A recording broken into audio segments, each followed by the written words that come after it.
Hienot lasit. Häh? Joo, ne on Armanit. Voi perkele. Kerro vähän rohkeasti, että mikä tuo sut tänään tänne vastaanotolle?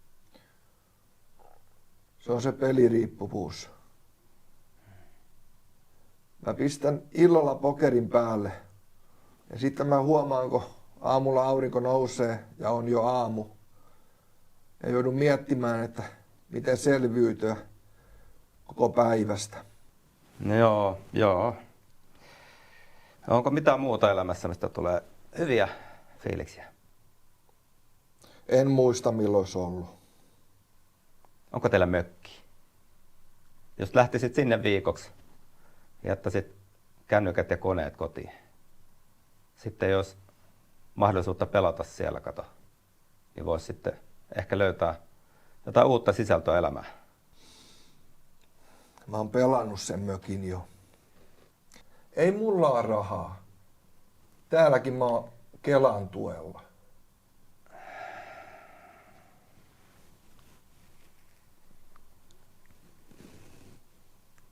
Siis sä oot Kelan potilas.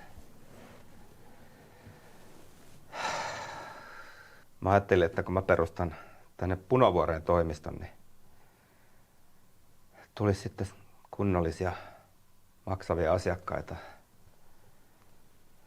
Miten mä nyt maksan tän toimiston ja mun Kampin asunnon? Siis sä yrität rikastua potilailla täällä ja mietit, kuinka maksaa luksusasunnon. On siinä mulla terapeutti, perkele.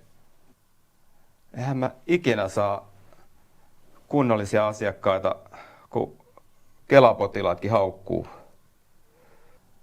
Ollaanko me väärillä penkeillä tässä?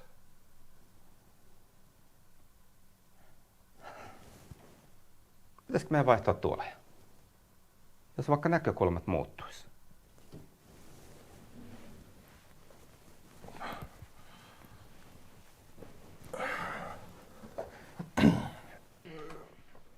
Tää tuntuu itse asiassa aika hyvältä. Se on antiikkia. Antiikkia. Ja asiakkaat istuu Ikea-tuolilla. Tää tuntuu ihan yhtä huonolta. Miten mä maksan mun laskut? Ootko kokeillut pelata pokeria? Sehän on taitopeli. Hyvä idea. Mä oon fiksu mies. Tästä kun pääsen kotiin, niin katon muutaman opetusvideon ja sit mä tuuttaan kaikki Kela-potilasrahat sinne pokeriin. Mä en osaa lopettaa pokeria. Se on loistavaa. Kiitos. Nähdään ensi viikolla taas. Mä lähden pelaan nyt. Voi perkele.